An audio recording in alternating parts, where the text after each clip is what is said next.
Hello नमस्कार दोस्तों। आज की इस वीडियो में हम लोग क्लास 9 के साइंस विषय के सेट 2 का सॉल्यूशन करने जा रहे हैं। सेट 1 का वीडियो हमने आपको ऑलरेडी दे रखा है। अगर अभी तक आपने नहीं देखा है तो उसका लिंक डिस्क्रिप्शन में भी है और या फिर चैनल पे उपलब्ध है। तो जैसा कि आप जान रहे हैं कि यह जो सेट रिलीज़ किया गया है आपके लिए वह झारखंड शैक्षिक अनुसंधान एवं प्रशिक्षण परिषद रांची झारखंड के द्वारा किया गया है। यह हमारा मॉडल सेट 2 है और इसके लिए समय आपको मिलेंगे 1.5 hours and total marks is 40 and total question जो है वो भी 40 है। हर एक क्वेश्चन के लिए आपको 1 मार्क्स भी मिलेगा, ठीक है। और इसमें ये है कि गलत उत्तर के लिए कोई अंक नहीं कटेगा, मतलब ये कि नेगेटिव मार्किंग आपके लिए नहीं है, ठीक है। तो चलिए वीडियो को शुरू करते हैं। तो पहला क्वेश्चन यहाँ पे है हमारा कि स्वचालित वाहनों में एक यंत्र लगा होता है जो उनके द्वारा तय की गई दूरी को मापता है। तो दूरी को प्रदर्शित करता है। इस यंत्र को क्या कहते हैं? तो इस यंत्र को हम लोग कहते हैं ओडोमीटर, ठीक है। ये जो ए ऑप्शन है वो आपका सही हो जाएगा कि यह ओडोमीटर मापता है, ठीक है। नेक्स्ट वन है कि सरल रेखीय गति का उदाहरण है। तो सरल रेखीय गति का 4 यहाँ पे ऑप्शन दिया हुआ है। सरल लोलक गति, सड़क पर कार की गति, सूर्य के चारों ओर पृथ्वी की गति और इनमें से कोई नहीं। तो इसका सही आंसर है वो है डी, ठीक है। इनमें से कोई नहीं, ठीक है। और ये ऑप्शन क्यों सही है इस बात को हम एक्सप्लेन करना चाहेंगे। देखिए यहाँ बोला है सरल रेखीय गति, ठीक है। सरल रेखीय गति कहने का मतलब ये है कि बिल्कुल सीधी रेखा में। अब कार जो चलती है वो जरूरी नहीं है कि रास्ता हमेशा सीधा ही होएगा, ठीक है। तो इस हिसाब से यहाँ पे आंसर जो है इनमें से कोई नहीं होगा। नेक्स्ट क्वेश्चन है कि एक समान गति की इकाई समय में निश्चित दिशा में तय की गई दूरी। अच्छा, अब यहाँ पे एक बात ध्यान रखेंगे, निश्चित दिशा में तय की गई दूरी इकाई समय। सबसे पहले इस बात को समझते हैं। मान लेते हैं कि कोई दूरी s है और इकाई समय टाइम t लिया, ठीक है। तो ये कहलाएगा क्या चीज़, ठीक है। तो ये जो है कहलाएगा आपका वेग, क्योंकि यहाँ पे दिशा की बात की गई है, वेग का ही दिशा होता है। अर्थात यहाँ पे जो आंसर है वो हो जाएगा आपका बी, वेग। समान गति की अवस्था में त्वरण होता है। समान गति की अवस्था में त्वरण होता है। तो यहाँ पे सबसे पहले इस बात को जानते हैं कि त्वरण क्या होता है। त्वरण कहने का मतलब ये है कि अगर मान लेते ये 2 पॉइंट है आपके, ठीक है, पॉइंट ए और पॉइंट बी। पॉइंट ए पर कार की स्पीड मान लेते हैं, पॉइंट ए पर कार की जो स्पीड थी वो है 10 किलोमीटर पर आवर, ठीक है। और पॉइंट बी तक हो गया 20 किलोमीटर पर आवर। तो पॉइंट ए से पॉइंट बी तक जाने में इसके वेलोसिटी में चेंजेस आ गए हैं और यही अंतर क्या कहलाएगा, इसका त्वरण कहलाएगा। और अगर स्पीड एक समान है, ऐसी स्थिति में इसके त्वरण में कोई भी परिवर्तन आएगा ही नहीं, मतलब कि यहाँ पर जो आपका आंसर है वो हो जाएगा 0, ठीक है। कि एक समान गति की अवस्था में त्वरण 0 होता है। क्लियर है। नेक्स्ट क्वेश्चन है कि संवेग कैसी राशि है। संवेग कैसी राशि है। तो यहाँ पे हम लोग पहले ये समझते हैं कि संवेग का क्या दिशा होता है। तो जी हाँ, तो अगर दिशा होता है तो ये हो जाएगा, इसका आंसर सही हो जाएगा सदिश राशि, ठीक है। अच्छा, यहाँ पे इसका यूनिट क्या होता है, तो हो जाएगा होना चाहिए केजी मीटर पर सेकेंड होता है, ठीक है। हो जाएगा आपका केजी मीटर पर सेकेंड, ठीक है। नेक्स्ट क्वेश्चन है कि सभी वस्तुएं अपने अवस्था में परिवर्तन का विरोध करते हैं, यह गुण क्या कहलाता है। तो इसका सही आंसर है, तो यहाँ पर क्वेश्चन नंबर 6 का जो आंसर है, ठीक है, क्वेश्चन नंबर 6 का जो आंसर है वो क्या होगा। क्वेश्चन कह रहा है कि सभी वस्तु अवस्था में परिवर्तन का विरोध करती है, यह गुण क्या कहलाता है। बात को समझिए। मान लेते हैं कि ये एक ऑब्जेक्ट है, ये विरामावस्था में है और ये अगर हम इसको गतिशील करना चाहते हैं तो यह अपने इस विरामावस्था में परिवर्तन का विरोध करेगा, ठीक है। तो यह क्या, ये गुण कौन सा क्या क्या कहलाएगा, ये गुण कहलाता है आपका जड़त्व का नियम। ठीक है, संवेग का ऐसा ही मात्रा क्या होता है, अभी हमने आपको बताया था केजी मीटर पर सेकेंड। ठीक है, ये बात ध्यान रखेंगे कि इसका होता है केजी मीटर पर सेकेंड। ठीक है, नेक्स्ट क्वेश्चन है कि यदि दो वस्तु ए और बी के द्रव्यमान क्रमशः 6 केजी और 34 केजी हो तो जड़त्व किसका अधिक होगा। सिंपल सा बात है कि अगर वेट बढ़ता है, याद रखिए वेट ज़्यादा होगा तो जड़त्व भी ज़्यादा होगा, वेट कम होगा जड़त्व भी कम होगा। मतलब कि यहाँ पे 34 केजी वेट है। ठीक है, अर्थात ये हो गया कि 34 केजी का वेट ज़्यादा होगा, मतलब कि बी का 34 केजी का जड़त्व ज़्यादा होगा, मतलब बी का जड़त्व ज़्यादा होगा। तो यहाँ पे 4 ऑप्शन आपको दिए हैं कि ए का जड़त्व बी से अधिक होगा, पहला ऑप्शन गलत है। नेक्स्ट है कि बी का जड़त्व ए से अधिक होगा। ठीक है, सी है दोनों का जड़त्व बराबर होगा, और डी है ए तथा बी का जड़त्व शून्य होगा। सही आंसर आपका बी है। ठीक है, ये बी ऑप्शन सही है। न्यूटन का कौन सा गति का नियम गति का वास्तविक नियम है। तो यहाँ पे देखिए हमने आपको बताया हुआ है कि गति के 3 नियम हैं जो हमारे न्यूटन साहब ने दिया है। ठीक है, अभी यहाँ पे पहला नियम क्या करता है कि वह वस्तु उसी अवस्था में रहना चाहता है जिसमें वह होता है, मतलब कि अगर विरामावस्था में है तो विरामावस्था में रहना चाहता है, और गतिवान अवस्था में है तो गति अवस्था में रहना चाहता है, लेकिन तब तक जब तक उस पर कोई बाह्य बल ना आरोपित किया जाए। दूसरा नियम कहता है कि force equal to mass into acceleration, ये सूत्र देता है और यही इसका वास्तविक नियम है। तीसरा नियम क्या कहता है कि एवरी एक्शन गिव्स रिएक्शन, हर एक्शन जो है वो रिएक्शन देता है, माने कि हर क्रिया प्रतिक्रिया करती है, देती है। तो इसका मतलब ये हो गया कि यहाँ पे जो आपका सही आंसर है वो हो जाएगा गति का दूसरा नियम सही है। ठीक है, पृथ्वी के गुरुत्वीय त्वरण जी का मात्रक क्या होता है। बहुत से सामान्य आंसर है मीटर पर सेकेंड स्क्वायर। अच्छा, होता कितना है, तो इसका होता है 9.8 मीटर पर सेकेंड स्क्वायर। क्लियर है। नेक्स्ट क्वेश्चन है कि पृथ्वी सूर्य के चारों ओर चक्कर लगाती है, यह किस बल के कारण होता है। तो जितने भी सेलेस्टियल बॉडीज, मतलब कि मेरा ये कहना है जितने भी आकाशीय पिंड, ठीक है, जितने भी आकाशीय पिंड हैं वो अगर सूर्य का चक्कर लगा रहे हैं, ठीक है, वो अगर सूर्य का चक्कर लगा रहे हैं, तो अगर मान लेते हैं कि ये हरा वाला सूर्य है, तो ये चक्कर लगा रहा है सब लोग किसका, इस सूर्य का चक्कर लगा रहा है। तो यह किस गुण के कारण होता है। हम जानते हैं कि जो हमारा सूर्य है वो हमारे सभी आकाशीय पिंडों के ऊपर, जो हमारे सौरमंडल में है, उसके ऊपर एक बल आरोपित करता है, जिसके कारण से सारे बंधे हुए हैं, और वह बल कहलाता है हमारा गुरुत्वाकर्षण बल। इसका मतलब सही आंसर जो है वो हो जाएगा ए, गुरुत्वाकर्षण बल सही आंसर है। ठीक है, नेक्स्ट क्वेश्चन क्या कहता है कि सार्वत्रिक गुरुत्वीय स्थिरांक का ऐसा ही मात्रक क्या होगा। इसका सही आंसर हो जाएगा newton metre square kg square.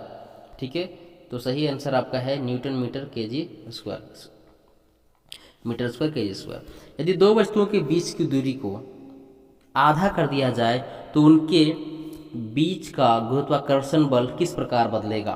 कहा यह जा रहा है आपको कि दो ऑब्जेक्ट है, ठीक है, यहाँ से मान लेते हैं ए बी।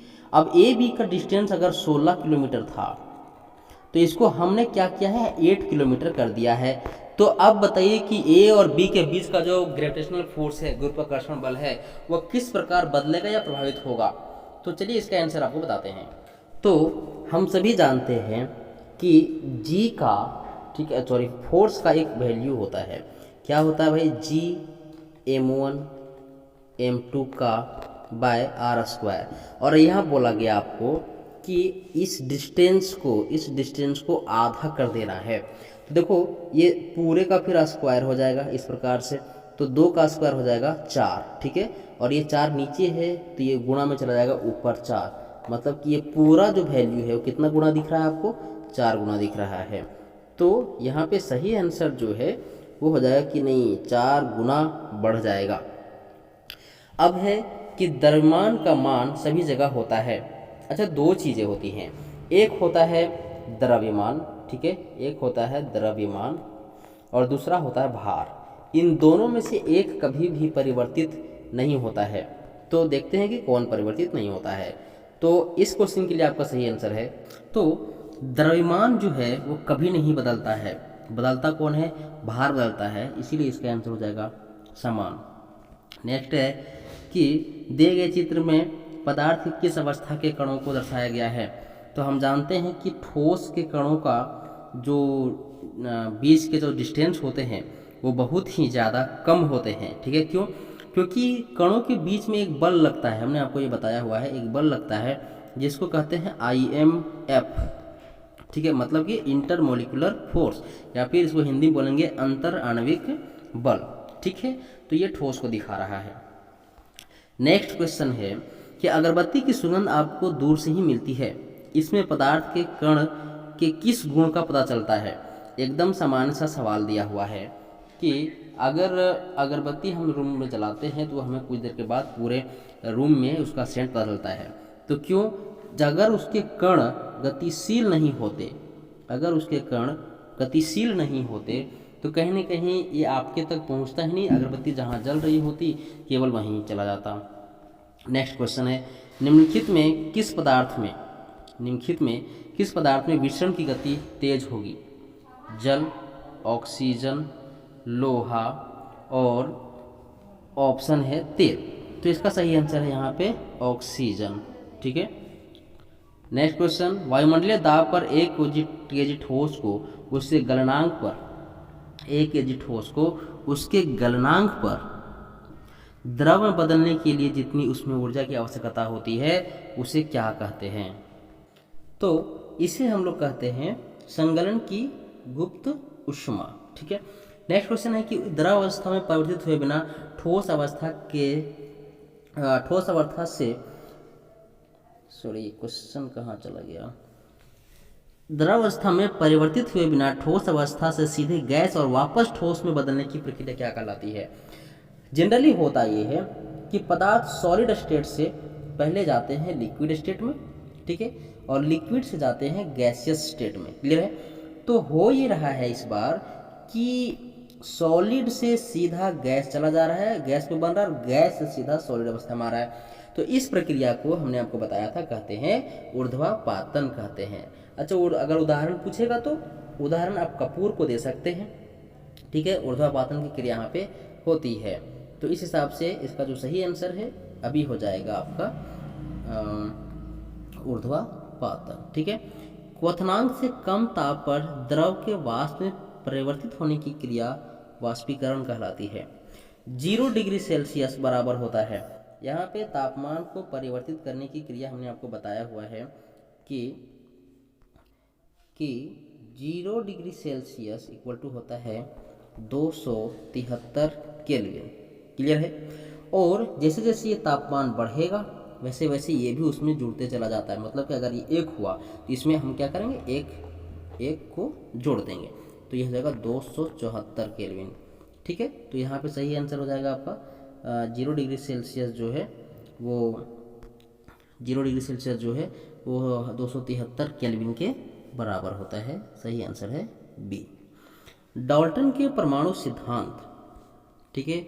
डाल्टन का परमाणु सिद्धांत का निम्नलिखित में से कौन बिंदु द्रव्यमान संरक्षण के नियम की व्याख्या करता है, ठीक है। अब सवाल उठता है कि द्रव्यमान संरक्षण का नियम क्या है। सबसे पहले आप ये समझेंगे यहाँ पर कि हमने आपको 2 संरक्षण का नियम बताया हुआ था।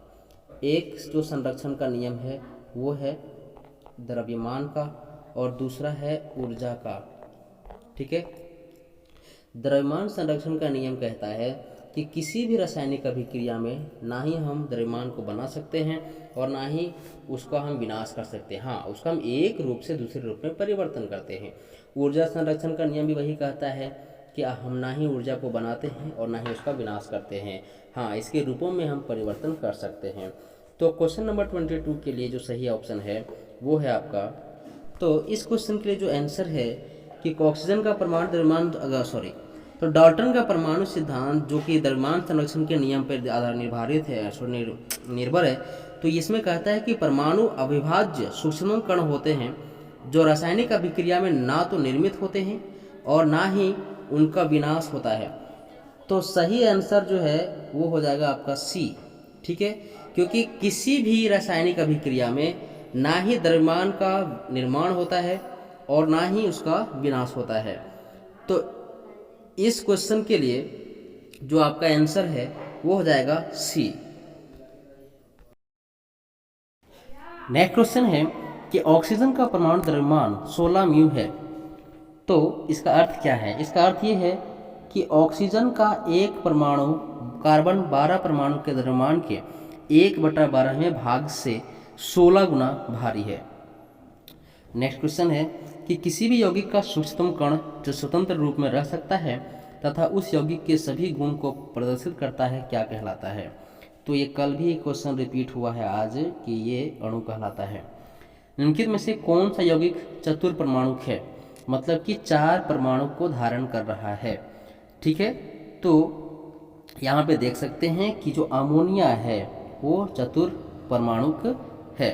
ठीक है, नेक्स्ट क्वेश्चन है कि 36 ग्राम जल को मोल में बदलें। अब मोल का सूत्र क्या होता है? तो number of moles equal to होता है दिया गया द्रव्यमान जो कि आपको दिया गया है 36 और आपका जो उसका वास्तविक जो द्रव्यमान जल का होता है। देखो जल का द्रव्यमान कितना होता है, सबसे पहले आते हैं इसका सूत्र पर कि ये इसका सूत्र होता है H2O। हाइड्रोजन का होता है 1, तो 1 गुना 2 हो गया, प्लस ऑक्सीजन का होता है 16 18, इसको 18 से इसको काटेंगे तो आ जाएगा 2, मतलब कि नंबर ऑफ मोल कितना है? तो 2 है। तो यहाँ पे इसका जो सही आंसर है वो आपका हो जाएगा 2 मोल। क्लियर है? Next question is 5 mole nitrogen gas का द्रव्यमान कितना होगा?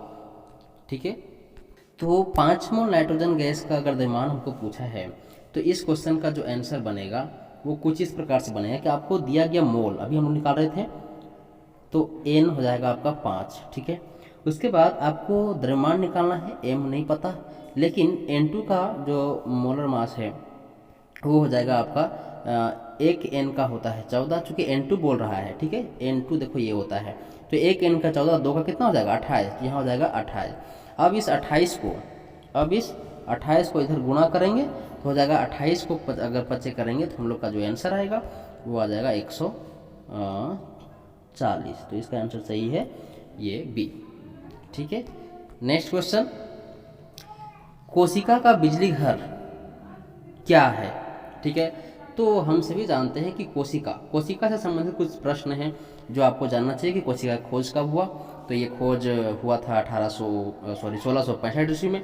ये पहली कोशिका थी जो मृत कोशिका थी। ठीक है, उसके बाद यहाँ पे ये है कि खोजा कौन था? तो खोजा था आपका रॉबर्ट हुक। पहली जीवित कोशिका का खोज एंटोनी लीवानहेक साहब ने करा था 1674 ईस्वी में।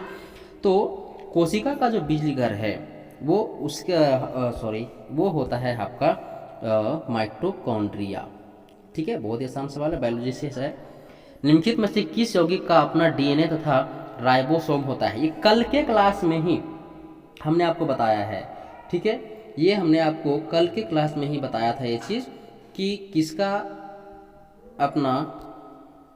तो इस क्वेश्चन के आंसर हम आपके ऊपर छोड़ देते हैं कि निम्नलिखित में से किस कोशिका का अपना डीएनए तथा राइबोसोम होता है? हमें कमेंट बॉक्स में बताइए। किस कोशिकांग को आत्म हत्या या आत्मघाती थैली कहते हैं? तो यहाँ पे जो इसका आंसर है, अच्छा ये आत्मघाती थैली कहा क्यों जाता है? क्योंकि ज़रूरत पड़ने पर क्या करता है, अपने आप को ही उड़ा लेता है, जिसके कारण से शरीर ठीक ठाक रहे, कोशिका बच जाए। तो इसका सही आंसर है लाइसोसोम। ठीक है, तो अगला क्वेश्चन है कि प्रोकैरियोटिक कोशिका का उदाहरण है? तो ये है आपका कोशिका। अच्छा, मानव उत्सर्जन के आधार पर कैसा जीव है? यूकैरियोटिक जीव है। ठीक है, नेक्स्ट क्वेश्चन है कि झिल्ली जीवात जनन की प्रक्रिया कहाँ होती है? यहाँ पे आपको 4 ऑप्शन दिए गए हैं, अंतर्द्रव्य जालिका, गोल्जी उपकरण, लाइसोसोम, माइटोकॉन्ड्रिया। तो इसका जो सही आंसर है वो है, तो इसका जो आंसर है वो हो जाएगा आपका अंतर्द्रव्य जालिका। नेक्स्ट क्वेश्चन है कि अर्धसूत्रीय विभाजन में संतति कोशिकाओं की संख्या क्या होती है? तो इसका सही आंसर है 2। एक जीव में गुणसूत्रों की संख्या 18 है, उस जीव के अंडे में गुणसूत्रों की संख्या कितनी होगी? तो अगर जीव में गुणसूत्र की संख्या जितनी होती है तो उसके अंडों में उसकी आधा होता है। सही आंसर है 8। अच्छा, ये जो जीव अंडा देते हैं उसको क्या कहते हैं? उसको कहते हैं जरायुज। ठीक है। पौधे में जल एवं खनिज लवण का संवहन कौन करता है? तो ये करता है जाइलम। तो फिर फ्लोएम क्या करता है? फ्लोएम करता है जो भोजन बनता है प्रकाश संश्लेषण में, उसका संवहन करता है। अच्छा, ये स्क्लेरन कायमा क्या है? ये आप हम लोग बताइए हमें कमेंट बॉक्स में। कल हम आपको बताया था ये किसी का रेशा होता है, इसका बना हुआ होता है। ठीक है। रक्त एक उत्तक है, तो रक्त एक तरल संयोजी उत्तक है जो हमारे शरीर में होता है लगभग 5 से 6 लीटर। और मानव शरीर में और मेल में खास करके हीमोग्लोबिन की मात्रा 12.5 से 14.5 ग्राम होना चाहिए और महिलाओं में 11.5 से 13.5 ग्राम होना चाहिए। अस्थि एवं मांसपेशियों को जोड़ने वाली रचना क्या कहलाती है? ये क्वेश्चन कल भी रिपीट हो रहा है, ये टेंडेन कहलाता है। ठीक है। पेरेन्काइमा जिसमें क्लोरोफिल होता है, पेरेन्काइमा जिसमें क्लोरोफिल होता है उसे क्या कहते हैं? तो इसका सही आंसर है आपका क्लोरेन्काइमा। किस उत्तक के विभाजन से पौधों की लंबाई जो है वो बढ़ती है? तो पौधे लंबे होते हैं। ठीक है। इसका कारण किस उत्तक के विभाजन से है? सवाल यही आपको पूछा जा रहा है। ठीक है।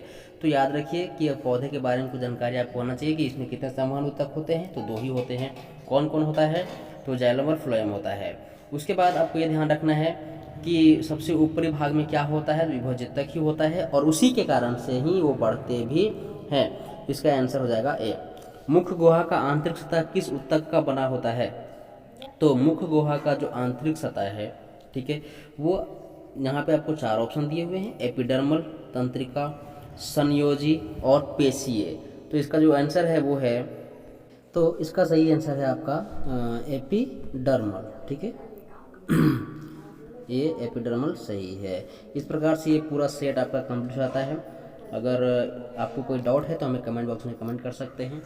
और अगर आप चैनल पर नए हैं तो चैनल को सब्सक्राइब करके बेल आइकन को क्लिक करके रख लीजिए, क्योंकि आपके इससे संबंधित अन्य सारे वीडियोज अभी आने वाले हैं।